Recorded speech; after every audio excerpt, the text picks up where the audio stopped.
Assalamualaikum warahmatullahi wabarakatuh. Kembali lagi di Yuka Channel. Hari ini aku kedatangan bintang tamu yang mau kita korek-korek, yang mau kita tanya-tanya. Kira-kira dia mau memberikan informasi apa, memberikan cerita apa yang mungkin bisa menginspirasi teman-teman aku gitu. Dia ini sales. Kita kenal juga dari kerja sehari-hari sih. Ya. Sering ketemu gitu. Mungkin Yana bisa kasih sapaan dulu gitu kan. Iya, siapa. Ayo, assalamualaikum. Perkenalkan, nama saya Yana. Ya, benar tadi apa yang dikatakan sama Mas Yulianto. Saya itu emang rekan kerjanya beliau. Rekan kerja sih. Rekan kerja, ya benar tadi yang dibilang. Saya itu seorang salesman yang emang kebetulan ngisi barang gitu loh. Ngisi barang, produksi sih enggak, ngisi barang di tokonya si Mas Yulianto ini gitu. Ya nggak toko aku juga sih ya. Ya intinya kita kenal juga. Ya lumayan akrab. Akrab nggak ya? Akrab Kayaknya nggak deh. Aku mau nanya sama Yana nih, awal mula bisa terjun ke dunia sales tuh gimana gitu kan? Awal mula terjun ke dunia salesman itu sebenarnya gini loh Mas ya. Kalau menurut aku pribadi, setiap orang itu tuh pasti nggak adalah yang punya cita-cita pengen jadi seorang salesman ya gitu. Setiap orang nih ya, mungkin ya. adalah di segelintir orang atau nggak di luar sana yang emang pengen gitu, emang berambisius menjadi seorang salesman. Nah, aku pribadi jujur salah satu orang yang nggak kepikiran ke sana gitu. Apa sih? Kenapa bisa masuk ke lingkup ini gitu, lingkup perdagangan, bisa menjadi seorang salesman? Awal ceritanya dari mana? Awal ceritanya tuh dari aku SMK. Itu SMK kebetulan ini pun masuk jurusan manajemen tuh nggak keinginan aku ya gitu. Aku sih pengennya masuk accounting sama administrasi perkantoran gitu. Tapi keterima di sekolah SMK itu tuh SMK favorit yang di kampung aku sana gitu, masuknya ke manajemen. Nah, jadi kan ya karena emang udah takdirnya di sana kali ya gitu. Manajemen jadinya mau nggak mau aku jalanin gitu. Nah, selama di manajemen itu sendiri dikasih pelajaran lah gitu, gimana sih cara-caranya biar menjadi seorang penjual yang baik gitu. Penjual, wah. Penjual yang positif ya, bukan yang negatif. Emang sekolah jurusannya mengarah ke situ ya, ke arah manajemen ekonomi, apa gimana ya? Terus kenapa nggak milih pekerjaan yang lain gitu? Apakah waktu itu karena emang ya udah nih ada lowongannya di sini nih, di marketing nih, di sales gitu kan? Apa seperti itu atau mungkin ada pilihan gitu? Sebenarnya sih enggak sih Mas. Jadi kan dulu namanya SMK, mungkin kalau si Mas Yulinya juga SMK adalah yang sistem istilah yang dibilang itu PKL. PKL ya. Kebetulan aku itu ditunjuk sama sekolah PKL di salah satu perusahaan gitu. Dia itu di perusahaan itulah gitu kan. Nggak bisa aku sebut lah. Perusahaan itu gitu yang emang sekarang mau pekerjakan aku gitu. Nah, selama PKL itu tuh kita dikasih jangka waktu 3 bulan kan PKL. Nah, aku tuh ditempatkan di yang modelnya tuh di toko-toko, di outlet-outlet. Aku suruh jual di situ gitu. Jual barang-barang produk yang dijual dari perusahaan aku sendiri gitu. Nah, selama 3 bulan mungkin hasil jualan sama attitude kerja aku juga bagus, makanya bisa langsung direkrut gitu. Baca gitu. Jadi emang karena ibarat kata istilahnya udah ada link ya dari dulu zaman sekolah itu pas PKL. Iya, udah ada kebetulan link. juga di tempat yang kerja yang sekarang. Terus pas lulus sekolah juga istilahnya ada link, ada referensi masuk ke situ gitu ya. Jadi kalau teman-teman mau tahu sebenarnya sistem kerjanya Yana ini dari outlet ke outlet ya, atau dari toko ke toko. Dia tiap hari itu nyamperin toko gitu untuk memasarkan produknya dia. Jadi sehari itu mungkin bisa berapa toko ya? 17 sampai 15 lah, 15 sampai 17 toko sehari. Kecuali Sabtu ya, Sabtu setengah hari soalnya. 15 sampai 17-an toko sehari gitu. Dan itu tiap hari itu beda-beda toko. Jadi bisa dibilang dia juga seorang penjelajah jalanan teman-teman ya. Siap bosku. Jadi hidupnya di jalan gitu. Makanya putih banget kan. karena selalu outdoor kerjanya, berhadapan sama matahari gitu.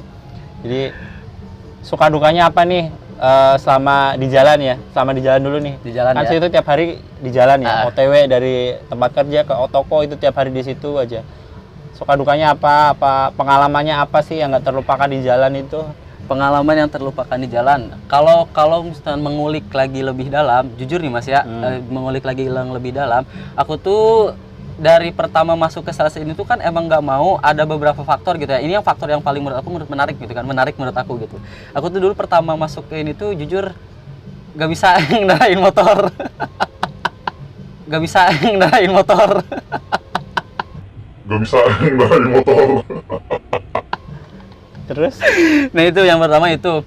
Ya gimana ya, saat mengendarai motor tuh bener-bener yang kayak mengalami ketakutan gitu. Dibilang trauma enggak, cuman karena dari aku sendirinya emang belum coba aja gitu. Ya karena emang di keluarga emang nggak ada kan, di keluarga juga nggak punya. Terus akunya juga bukan tipe orang yang emang sering motor-motoran, nongkrong sana sini gitu. Jadi bisa dibilang anak rumahan guys. Percaya nggak sih anak rumahan seperti ini? Nah jadi saat pertama masuk ini tuh sempat bingung juga kan, bener-bener bingung. Aduh gimana nih motor nggak bisa, gimana nggak bisa gitu kan. Jadi bisa terbilang aku bisa motor tuh baru kisaran 5 tahun.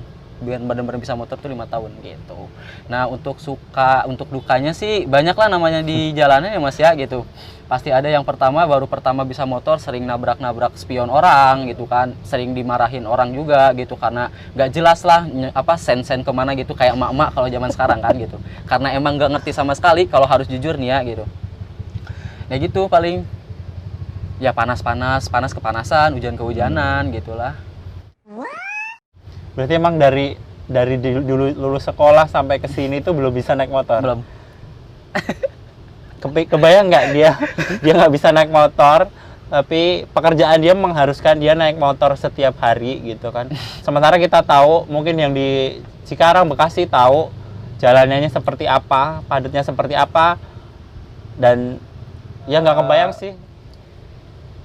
Pengalaman terburuknya apa sama toko? Entah itu di omelin, itu udah pasti ya. Kalau sales itu tempat diomelin sama toko itu udah pasti. Entah itu diomelin, entah ada problem apa sama toko, entah apa pernah sampai berantem apa gimana gitu. Yang paling aku ingat sampai sekarang itu sempet aduh jadi ngomongin asmara nggak apa-apa ya Mas ya? Sempet waktu itu ada satu anak toko, ini yang paling berkesan banget, makanya aku berani share ke kalian gitu ya, sama Masnya juga. Ini baru pertama lo dibuka di sini gitu kan. Perdana. Siap, Ben. Sempat dideketin sama anak toko itu sendiri gitu. Nah cuman saat itu udah dekat, udah bener-bener dari zaman dulu tuh ada BBM gitu kan, terus kayak lain kayak gitu. Nah tuh BBM, aku tuh pakai BBM ya, sering chat-chatan gitu kan kayak gitu. Terus kalau ketemu ke sana tuh makan bareng lah gitu kan, terus kayak ya bercanda bareng di toko gitu kan biasa.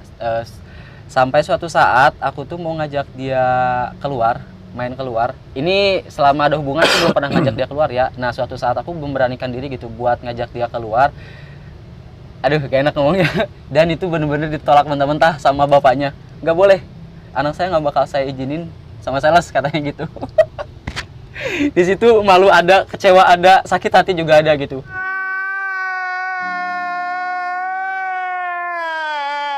Aduh ternyata sales tuh dipandang gimana gitu ya sama orang tertentu gitu. Di situ tuh yang paling berkesan dan nggak bisa dilupain sih gitu, sakit banget. Itu udah baper dua-duanya? Apa mungkin lo nya aja yang kepedean, atau dari pihak perempuannya juga istilah kata tuh ngasih kode gitu? Kalau feel sih ya, kalau misalkan bicarain feel itu kayaknya udah dapat dua-duanya sih Mas. Nggak pakai kayaknya, tapi udah dapat dua-duanya. Dari ceweknya juga udah ngasih kode kalau misalkan dia suka, aku sendiri juga kan ya otomatis mencoba untuk deketin dia. Jadi intinya kebawa baper dua-duanya. Udah kebawa baper. Terus itu aja yang paling berkesan, nggak ada yang lain? Banyak sih, yang paling berkesan itu ya. Cuman kalau misalkan dukanya itu banyak lah, kayak tadi si Mas Yuli bilang juga kan emang bener kayak yang berantem sama toko gitu kan. Itu udah sering banget dimarah-marahin toko tuh sering gitu kan. Sampai ditunjuk-tunjuk, bahkan dikata-katain yang sama orang tua aku aja pun belum gitu. Itu sih. Nombok tuh jangan lupa, sales tuh pasti nombok itu yang paling yang sering berkesan gitu. Sehari tuh pasti aja nombok ada gitu. Kok nombok gimana nih? Aku nggak paham nih. Misal nih, situ bawa tagihan sekian gitu kan. Misal bawa tagihan ke toko A sekian, toko B sekian. Itu kan udah ada jumlah nih, udah ada totalnya sekian gitu. Sampai di kantor kok bisa nomboknya kenapa gitu?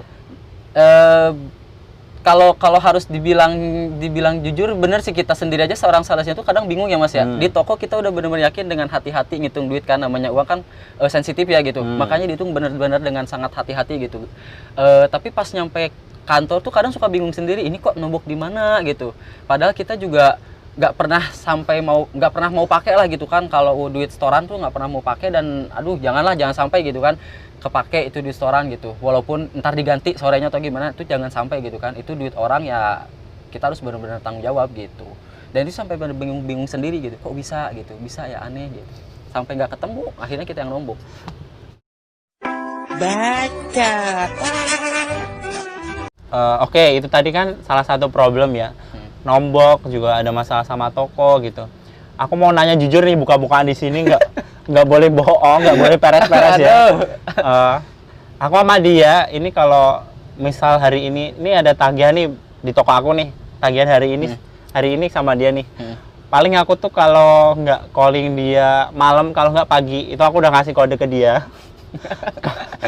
Kalau datang jangan pagi-pagi, jangan mepet gitu, karena emang tagihannya dia lumayan gede gitu. Dia pas satu hari itu ada beberapa sales, cuman karena emang dia tagihannya paling gede, akhirnya aku kasih kode dia buat datang sore gitu. Biasanya kayak gitu sih. Cuman aku mau tanya nih, apa komentar kamu nih tentang aku nih sebagai mitra kerja kamu yang di toko nih? Komentar baik apa buruk? Baiklah. Kalau misalkan kenapa aku bilang baik, soalnya jujur nih Mas ya, jujur nih gitu, nggak peres, nggak dibuat-buat atau apa. Okay. Mas itu kalau menurut aku salah satu toko yang menurut aku spesialnya itu dalam artian martabak ya. Spesialnya itu dalam artian apa aja bisa, maksudnya kita mintain tolong juga bisa ngerti gitu kan. Terus kayak saat kita lagi susah atau apa, ibaratnya maulah dengerin keluh kesah kita juga gitu kan. Terus apalagi ya, pokoknya banyak sih, lebih ke sisi positifnya gitu dibanding negatif gitu. Kalau kataku sih negatif gitu. Pasti ada ya. Adalah. Aku pribadi juga ngerasa sih kadang emang kalau pas lagi sama mitra kerja gitu, pas kita lagi pusing, kita lagi banyak pikiran, itu mungkin ngaruh juga gitu kan. Apalagi kalau sales nih yang datang, kita baru buka toko setengah jam udah nongol, itu udah aduh, rasanya udah pengen gitu. Sebenarnya kalau sales yang paham toko itu mesti dia ngerti gitu. Maksudnya toko itu buka dari jam berapa, kira-kira duit itu bisa terkumpul jam berapa gitu. Mesti sales itu yang paham, yang nggak ngerti sih, macam-macam karakternya gitu. Terus masalah tadi ya Yan, masalah banyak nomboknya. Terus pasti juga di kantor ada problem ya, kalau masalah kayak gitu pasti kan ada problem sama atasannya gitu kan. Pasti Mas. Itu sempat nggak sih ngerasa, aduh kok tiap hari kayak gini-gini aja gitu kan, ngerasa down, apa ngerasa sempat ada pikiran nggak pengen aduh cari kerjaan lain nih gitu? Kalau ya namanya masalah pasti ada ya Mas ya, dalam hidup, dalam kerjaan apalagi gitu. Apalagi kalau misalkan kalian emang nggak mau ribet, gak usah kerja. Namanya kerjaan itu pasti ada masalah terus gitu kan. Pasti ada aja pikiran yang dipikirin gitu. Pasti ada. Yang pertama nih kita ambil di lapangan ya, di lapangan. Kalau misalkan Mas sendiri tahu lah kalau di lapangan lagi sepi kayak gimana kan gitu kan. Lagi sepi, sedangkan setoran harus dipenuhi gitu ke sales kan gitu. Nah itu pasti otomatis toko ya seadanya uang kan gitu. Kita sebagai sales mau marah juga nggak bisa gitu, toh juga ngerti lah keadaan lagi kayak begini gitu kan, ya mau nggak mau kita terima. Nah itu pas sampai kantor itu pasti ada ocehan dari atasan. Nah itu di situ aduh kepikirannya tuh, kerja kok gini banget gitu ya, udah di bawah, kita mau ngomong nggak enak, mau ngomong malah kadang ada yang bentak-bentak juga Mas gitu. Kalau kita ngomong baik-baik, Bu, ini kan udah jatuh tempo atau gimana? Tapi ada juga, kamu tuh gimana sih, gak ngertiin kita banget atau gimana? Ada gitu. Nah itu pertama, terus nyampe kantor kita juga diocain lagi gitu. intinya apa? Intinya tuh mungkin saling mengerti ya Yan ya. Iya, Saling harus mengerti, lah. saling memahami Saling gitu. memahami. Ya kalau misalkan nambahin Mas ya, kalau misalkan kita nggak saling mengerti dan saling memahami, nggak mungkin tercipta chemistry. Contohnya kayak kita lah, kayak Mas Yuli sama Yana gitu kan, sama kita gitu. Karena kita saling ngerti gitu keadaan, Mas Yuli juga ngerti keadaan sales, kita juga ngerti keadaan toko, makanya kan ya timbullah chemistry gitu kan. Ya udah kayak saudara gitulah gitu, ibaratnya ada ikatan, ada hubungan gitu. Ya, buat bapak-bapak supervisor atau ibu-ibu supervisor mungkin juga yang nonton video ini ya bisa dipahami, bisa dimengerti ya. Kalau kesah para sales gitu kan. Mungkin Yana ada pesan nih buat teman-teman sales-sales yang lain yang mungkin jadi ya apa ya? Yang mencari jalur mencari rezekinya di jalan ya. Istilah kasarnya tuh di jalan, keliling tiap hari gitu. Ada pesan nggak atau ada kata-kata semangat buat teman-teman yang mungkin sama kayak Yana nih sebagai sales gitu? Karena yang aku lihat Yana tuh orangnya ceria gitu. Asik. Itu pertama dia ceria gitu. Amin. Terus dia orangnya humble. Terus yang ketiga klop gitu. Cocok.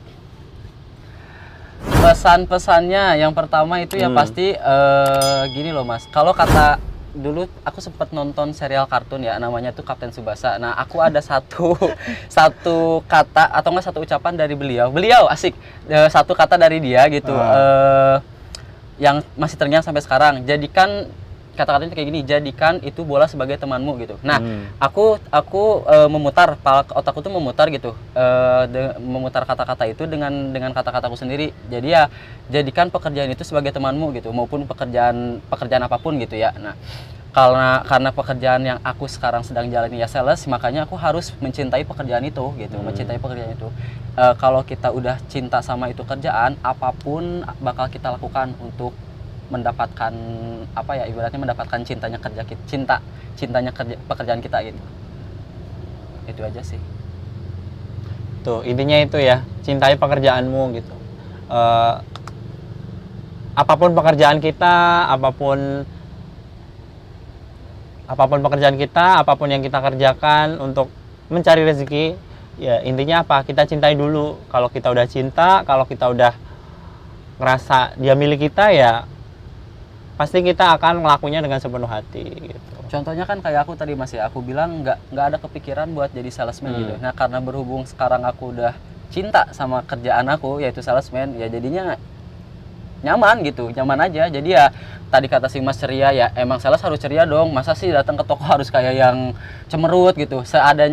Sebanyak-banyaknya masalah hidup kita pun ya jangan sampailah gitu. Jangan sampai kebawa ke toko gitu. Gitu aja sih. Oke, itu tadi pesan-pesan dari Yana ya buat teman-teman semuanya. Nggak cuma buat sales sih, intinya buat semua orang sih. Intinya cintai pekerjaanmu gitu kan. Terima kasih sudah menonton video ini. Jangan lupa klik tombol subscribe buat yang belum subscribe, dan juga like serta berikan komen dan masukan kalian untuk membangun channel ini. Terima kasih.